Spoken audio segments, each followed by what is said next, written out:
नमस्कार, मैं हूं अनुराधा प्रसाद। बिहार का चुनाव निर्णायक मोड़ पर है। ये चुनाव बिहार की राजनीति के इतिहास का एक महत्वपूर्ण पड़ाव है। 3 दशकों से बिहार की राजनीति की ड्राइविंग सीट पर रहे लालू प्रसाद यादव चुनाव से बाहर हैं। रामविलास पासवान का निधन हो चुका है और नीतीश कुमार अपने राजनीतिक सफर की सबसे कड़ी परीक्षा का सामना कर रहे हैं। क्या बिहार में लालू, पासवान और नीतीश से आगे की राजनीति की आधारशिला रखी जा चुकी है? क्या 2020 के बाद बिहार एक नई राजनीतिक सोच की तरफ आगे बढ़ने वाला है? क्या बिहार की जातीय राजनीति की धार अब कम होने वाली है? इन सारे सवालों पर 10 नवंबर के बाद पूरे देश में चर्चा होगी। लेकिन आज हम बात करेंगे उस दौर की जिसने बिहार में नीतीश कुमार को ऐसा स्थापित किया कि कोई उन्हें हिला नहीं पाया। नीतीश कुमार ने सुशासन बाबू की ऐसी इमेज बनाई कि लोगों को लगने लगा कि वो देश के सबसे प्रभावशाली नेता बन चुके हैं। अपनी इमेज के लिए नीतीश कुमार ने एनडीए के प्रधानमंत्री पद के उम्मीदवार नरेंद्र मोदी से भी टक्कर ले ली थी। लेकिन आज दोनों साथ खड़े हैं।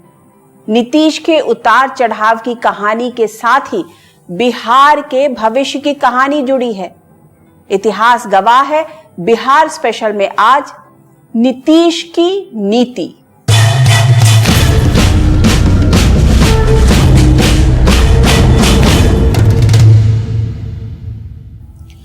बात आज से करीब 16 साल पुरानी है। राबड़ी देवी बिहार के मुख्यमंत्री की कुर्सी पर थी और लालू यादव दिल्ली की राजनीति में अपनी पैठ मजबूत कर रहे थे। उन दिनों लालू प्रसाद का एक पैर पटना और दूसरा दिल्ली में रहता था। वो तेजी से अपनी पार्टी आरजेडी का जनाधार बढ़ाने में जुटे थे। साल 2004 में लोकसभा चुनाव हुए। लोकसभा में कोई भी पार्टी अपने दम पर सरकार बनाने की स्थिति में नहीं थी। लालू पहले से ही कांग्रेस के करीब पहुंच चुके थे।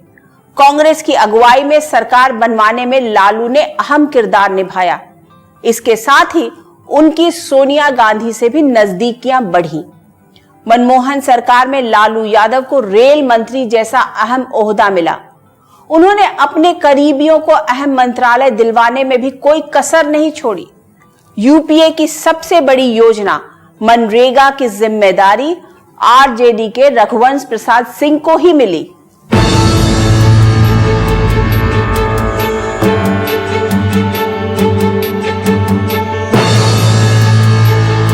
बिहार में मुख्यमंत्री की कुर्सी पर राबड़ी देवी तो केंद्र में रेल मंत्री की कुर्सी पर लालू यादव। मनमोहन सरकार गठबंधन के पायों पर खड़ी थी।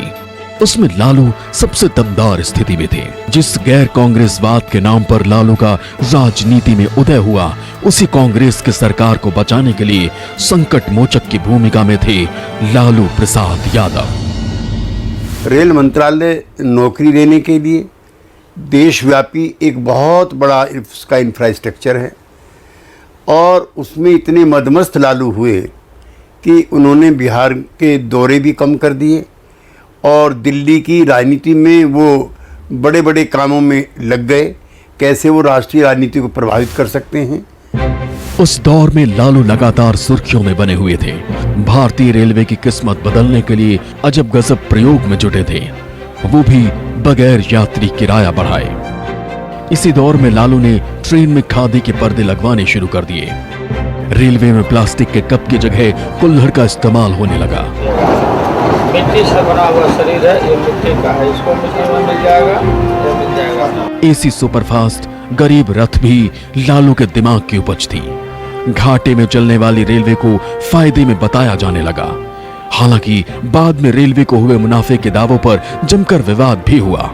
इस दौर में लालू की सूझबूझ और रेलवे की आर्थिक सेहत में सुधार दुनिया भर के बिजनेस स्कूलों में शोध का विषय बन गए। उनकी ख्याति राष्ट्रीय ही नहीं हुई, अंतर्राष्ट्रीय स्तर पर ख्याति हुई। उनको एक सफल रेल मंत्री के रूप में प्रोजेक्ट किया गया और बिहार के लिए भी उन्होंने कुछ योजनाएं रेल की लाई। तो इसके बावजूद चूंकि बिहार से कट गए, डायरेक्ट बिहार में नहीं थे, तो उसका थोड़ा सा नुकसान उनको हुआ। सत्ता में रहने की आदत के बीच लालू धीरे धीरे अफसरों और चाटुकारों से घिरते जा रहे थे। उन्हें पता ही नहीं चला कि नए दोस्तों के बीच वो धीरे धीरे लोगों से कटते जा रहे थे, जिनकी वजह से वो सियासत के आसमान में चमकदार सितारा बने हुए थे। लालू के व्यवहार में आए तौर तरीकों से उनके साथियों का ही नहीं, जनता का भी पाला पड़ रहा था। लालू यादव दिल्ली की राजनीति में रमे हुए थे, तो वाजपेयी सरकार के सत्ता से बेदखल होने के बाद नीतीश कुमार सीधे पटना पहुंच गए। उनकी नजरें अब अगले साल यानी 2005 में होने वाले बिहार विधानसभा चुनाव पर थी। लालू और राबड़ी के शासन को कोसते हुए नीतीश ने अपने पक्ष में हवा बनानी शुरू की। सूबे की 243 सीटों के लिए फरवरी 2005 में चुनाव हुए। किसी भी दल को सरकार बनाने के लिए पर्याप्त बहुमत नहीं मिला। जोड़ तोड़ की बहुत कोशिशें हुई, लेकिन किसी की भी सरकार नहीं बन पाई। ऐसे में दोबारा चुनाव में जाने का ही इकलौता विकल्प बचा। साल भर के भीतर ही दूसरी बार विधानसभा के लिए चुनाव हुए। तमाम अगर मगर और राजनीतिक संक्रमण से उभरते हुए नवंबर 2005 में नीतीश कुमार मुख्यमंत्री की कुर्सी पर बैठे। उनके साथ मजबूती के साथ खड़ी थी बीजेपी। मैं भारत की प्रभुता एवं अखंडता को रखूंगा। नीतीश कुमार को लोगों ने बिहार को विकास के राह पर ले जाने के लिए वोट दिया था। मुख्यमंत्री की कुर्सी पर बैठते ही उन्होंने अपना इरादा साफ कर दिया। नीतीश ने सबसे पहले सूबे की कानून व्यवस्था दुरुस्त करनी शुरू की। पुलिस का मनोबल बढ़ाने के लिए उन्हें काम करने की पूरी आजादी दी। नीतीश ये भी अच्छी तरह जानते थे कि बिना नौकरशाही की मदद के बिहार को विकास के हाईवे पर पहुंचाना मुश्किल है। ऐसे में उन्होंने अफसरों से सीधा संवाद शुरू किया। नौकरशाही को नियम कायदे में रहते हुए बेखौफ होकर फैसला लेने की आजादी दे दी। देश में ये जनमत बनना चाहिए कि इन दो प्रकार के मामलों में फर्क किया जाना चाहिए। राजनीतिक मामले अगर किसी पर चल रहे हैं तो उनको ऐसे ही दागी नहीं कह देना चाहिए। हाँ, किन्हीं के ऊपर भ्रष्टाचार के मामले हों, आपराधिक मामले हों, भ्रष्टाचार के मामले हों, जब तक वो बरी नहीं हो जाते हैं तब तक उनको सरकार का पद नहीं ग्रहण करना चाहिए। सिस्टम में भ्रष्टाचार खत्म करने के लिए नीतीश सरकार ने ठेकों में पारदर्शिता के लिए कड़े नियम बनवाए। सूबे की सड़कों को दुरुस्त करने से स्कूलों की हालत सुधारने तक का काम तेजी से शुरू हो गया। मुख्यमंत्री नीतीश कुमार के काम की मीडिया में जमकर तारीफ होने लगी। नीतीश कुमार ने सबसे पहला जो मेजर काम किया, उन्होंने किया कि लॉ एंड ऑर्डर को दुरुस्त करने के लिए उन्होंने कन्विक्शन रेट को बढ़ाने की पूरी एक स्ट्रैटेजी बनाई, जिसमें अभयानंद टाइप के उन्होंने पुलिस ऑफिसर्स को लगाया जो डे टू डे मॉनिटरिंग करें कि कितना मजबूती से इनका कन्विक्शन हो स्पीडी ट्रायल के तहत। उसमें बिहार के बड़े बड़े बाहुबली जैसे शहाबुद्दीन टाइप के लोग जेल के भीतर चले गए हैं। इससे बिहार की छवि बदली, बिहार के लोगों का कॉन्फिडेंस बढ़ा। बिहार की 76% आबादी और करीब 70% से अधिक जमीन का हर साल बाढ़ से सामना होता है। नीतीश सरकार के सामने अब बाढ़ से निपटना बड़ी चुनौती थी। करीब 12 साल पहले यानी 2008 में कोसी की लहरों ने ऐसा तांडव मचाया जिससे सभी सरकारी इंतजामों की पोल पट्टी खुल गई। भारत नेपाल सीमा पर कुसहा के पास कोसी का बांध टूट गया। उत्तर बिहार के 5 जिलों में 250 से अधिक लोगों की मौत हुई। करीब 3 लाख लोग बेघर हुए। नुकसान का तो कोई हिसाब ही नहीं। जैसे जैसे बाढ़ का पानी कम होता गया, राजनीति तेज होने लगी। सड़क नाम की चीज बिहार में नहीं हुआ करती थी, वह नीतीश कुमार की ही देन है। और वो एकदम विजन को लेकर के आए थे, उसी विजन से उन्होंने काम भी किया। और बिहार विधि व्यवस्था तो हाई थी, लेकिन पहले वो सड़क बनाए, लॉ एंड ऑर्डर, और उसके बाद से लॉ एंड ऑर्डर पर उन्होंने फोकस किया। तो स्टेप बाय स्टेप वो कदम उठाते गए। और उस दौरान बिहार लग रहा था कि बिहार का अब सब कुछ तस्वीर सब कुछ बदल गया। वो निश्चित तौर पर नीतीश कुमार ने 2005 में बहुत ही बेहतर ढंग से काम किया। बिहार के लोग देश के दूसरे हिस्सों में रोजी रोटी के लिए फैले हुए थे। सूबे के नौजवान रोजगार की संभावना तलाशने के लिए लगातार बाहर जा रहे थे। इस बीच बिहार के नौजवानों पर हमला होने लगा। क्षेत्रवाद के नाम पर हमले पहले भी होते थे, लेकिन साल 2008 में क्षेत्रवाद के नाम पर हमलों में तेजी आ गई। मुंबई में महाराष्ट्र नवनिर्माण सेना यानी एमएनएस ने बिहार के नौजवानों को निशाना बनाना शुरू कर दिया। शिवसेना भी अपने अंदाज में बिहार के लोगों के खिलाफ जहर उगलने लगी। ऐसे में नीतीश ने मुंबई में बिहार के लोगों पर हो रहे हमलों का सधे अंदाज में विरोध किया, तो बीजेपी खामोश रही। सभी झंझावातों को झेलते हुए नीतीश कुमार लगातार आगे बढ़ रहे थे। इंजीनियरिंग के विद्यार्थी नीतीश कुमार बिहार के सियासी मिजाज को अच्छी तरह समझ चुके थे। उन्होंने अपने लिए एक अलग वोट बैंक बनाना शुरू कर दिया। नीतीश ने अति पिछड़े वर्गों को साथ लेकर एक अलग सामाजिक रास्ता बनाया, जिसमें पसमंदा मुस्लिम और महादलित शामिल हो गए। पसमंदा मुसलमानों के जरिए नीतीश ने लालू प्रसाद के MY यानी मुस्लिम यादव वोट बैंक में सेंध लगा दी।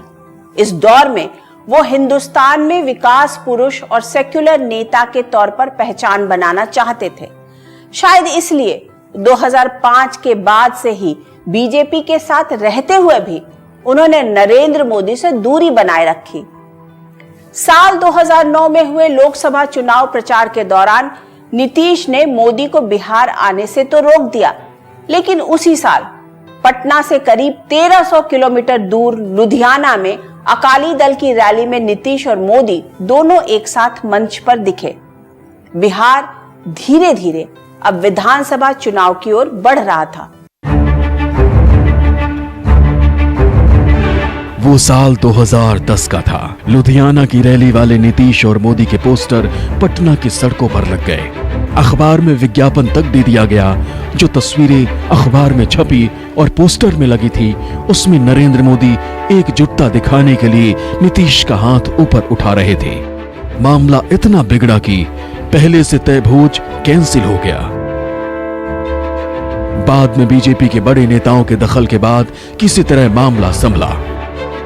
कुमार अपने व्यक्तिगत जो उनका ये है उसको लेकर के हमेशा वो इसमें संजीदा रहते हैं, उसमें कहीं कोई दो मत नहीं है। 2010 के बिहार विधानसभा चुनाव में जेडीयू बीजेपी गठबंधन ने आरजेडी का सुपड़ा साफ कर दिया।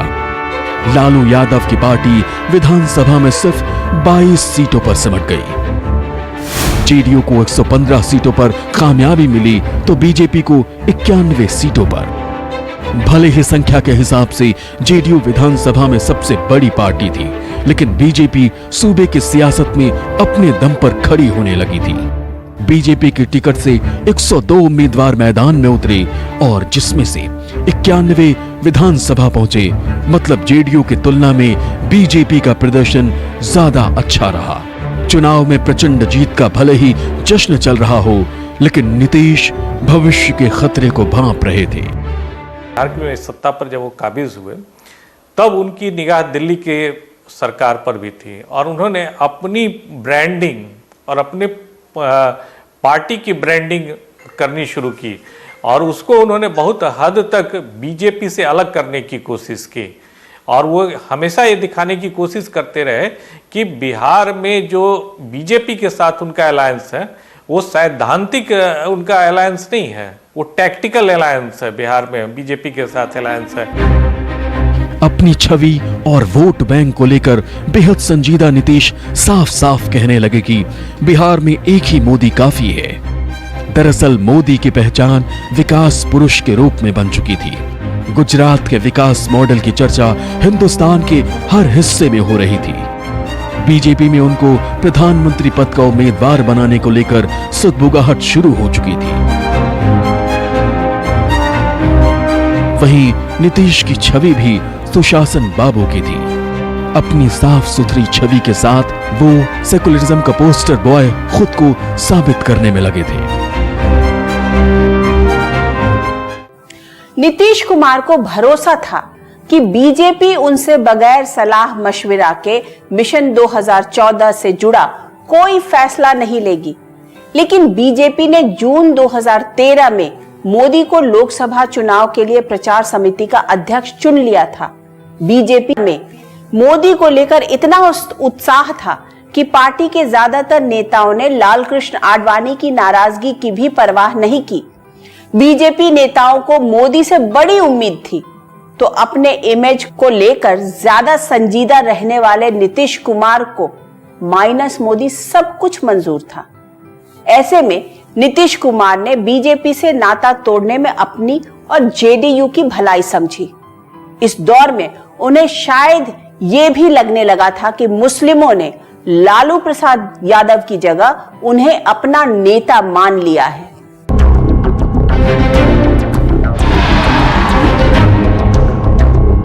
गोवा में जून 2013 में बीजेपी राष्ट्रीय कार्यकारिणी की बैठक हुई, जिसमें 2014 लोकसभा चुनाव के लिए बीजेपी के प्रचार की कमान नरेंद्र मोदी को सौंप दी गई थी। दुनिया के सामने अपनी आवाज उठाने की ताकत होनी चाहिए, ऐसा देश बनाना है।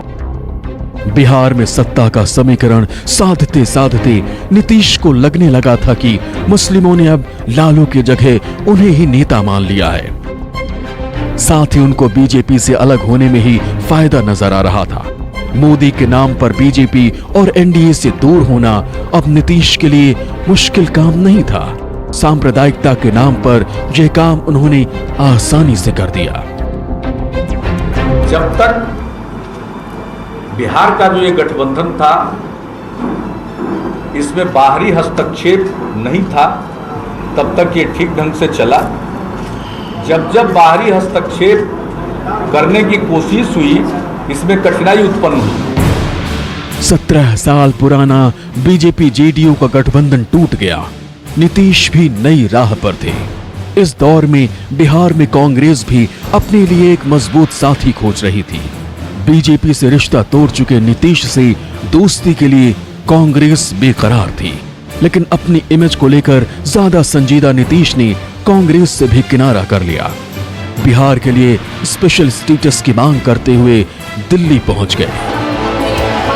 विकास के नाम पर पूरे बिहार को गोलबंद करने लगे। मार्च 2013 में बिहार से लाखों लोग जेडीयू की अधिकार रैली में पहुंचे। मांग बिहार के लिए स्पेशल स्टेटस की। ये एक ऐसा मुद्दा था जो बिहार के हर आदमी को छू रहा था।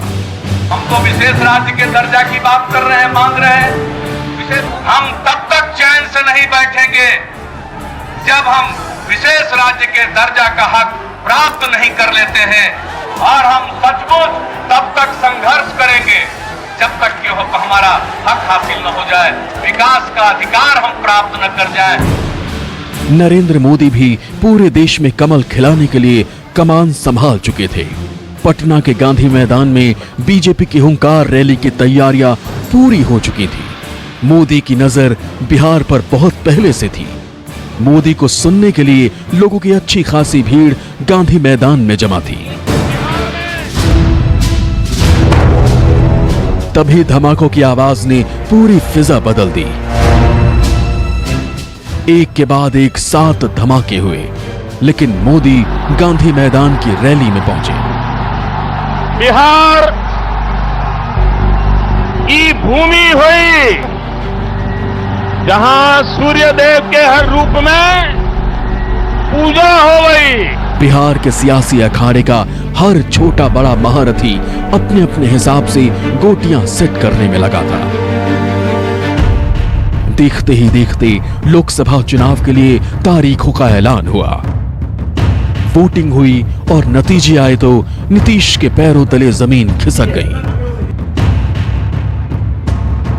मोदी सुनामी ने जेडीयू और आरजेडी की सियासी जमीन को तहस नहस कर दिया।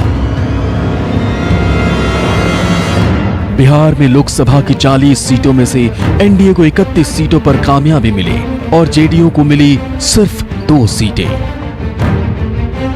लोकसभा चुनाव में हार की नैतिक जिम्मेदारी लेते हुए नीतीश कुमार ने इस्तीफा दे दिया और जीतन राम मांझी को मुख्यमंत्री की कुर्सी पर बैठा दिया। सत्ता में बहुत ताकत होती है। मांझी ने भी मुख्यमंत्री की कुर्सी पर बैठते ही रंग दिखाना शुरू कर दिया। अजब मांझी के गजब तमाशे का मजा दूसरी राजनीतिक पार्टियों के साथ बिहार के लोग भी ले रहे थे। मैं जीतन राम मांझी सत्य निष्ठा से प्रतिज्ञान करता हूँ कि मैं विधि द्वारा स्थापित भारत के संविधान के प्रति श्रद्धा और निष्ठा रखूंगा। मुख्यमंत्री बनने से पहले जीतन राम मांझी को बिहार में भी बहुत कम लोग ही जानते थे। राजनीति में तो मांझी बहुत पहले से थे, लेकिन उन्हें असली पहचान मुख्यमंत्री बनने के बाद ही मिली।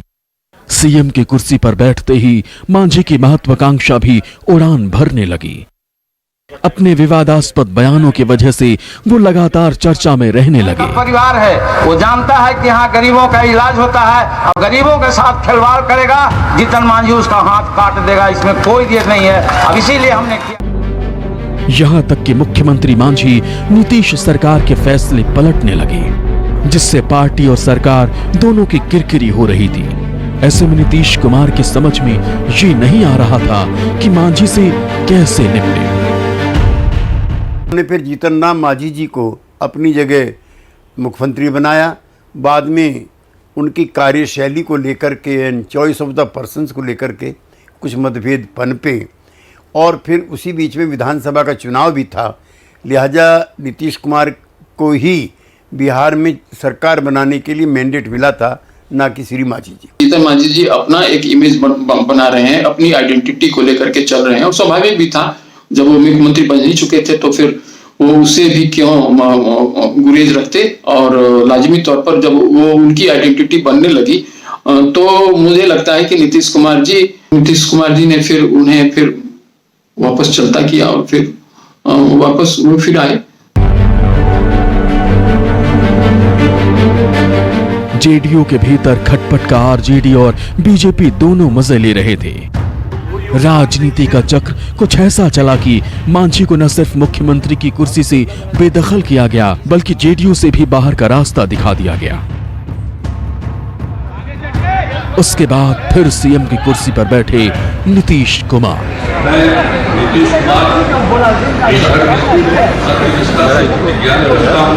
यहीं से लालू प्रसाद के साथ उनकी राजनीतिक दोस्ती की दोबारा नींव पड़नी शुरू हुई। सियासी जमीन बचाने की मजबूरी ने नीतीश कुमार और लालू प्रसाद को गले मिलने पर मजबूर कर दिया। भले ही लालू के साथ गले मिलने में नीतीश असहज महसूस करते हों, लेकिन राजनीति में वक्त हमेशा एक जैसा नहीं रहता। कभी गैर कांग्रेसवाद के नाम पर राजनीति में आए लालू और नीतीश को कांग्रेस में भी कोई बुराई नहीं दिखी। महागठबंधन में सब साझीदार हो गए।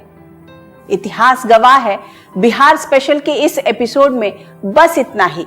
कल आपको दिखाएंगे लालू और नीतीश की दोस्ती ने कैसे बिगाड़ा बिहार में बीजेपी का समीकरण, कैसे दोबारा लालू से अलग होकर बीजेपी के करीब पहुंच गए सुशासन बाबू।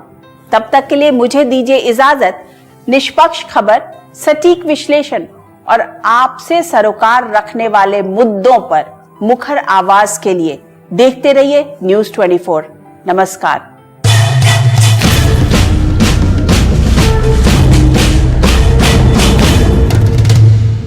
नमस्कार, मैं हूं मानक गुप्ता। अगर आपको हमारा ये वीडियो पसंद आया हो तो इसे लाइक और शेयर जरूर करें और हाँ, हमें सब्सक्राइब और फॉलो करना ना भूलें ताकि आप देश और दुनिया की कोई खबर मिस ना करें। चाहे कोई ब्रेकिंग न्यूज हो या कोरोना वायरस से जुड़ी कोई भी अपडेट, पॉलिटिक्स हो या आपकी जेब से जुड़ी कोई खबर, इलेक्शन की कोई न्यूज हो, कोई कंट्रोवर्सी हो या फिर कोई वायरल वीडियो, सब कुछ मिलेगा न्यूज़ 24 पर। तो जुड़े रहिए हमारे साथ और देखते रहिए न्यूज़ 24।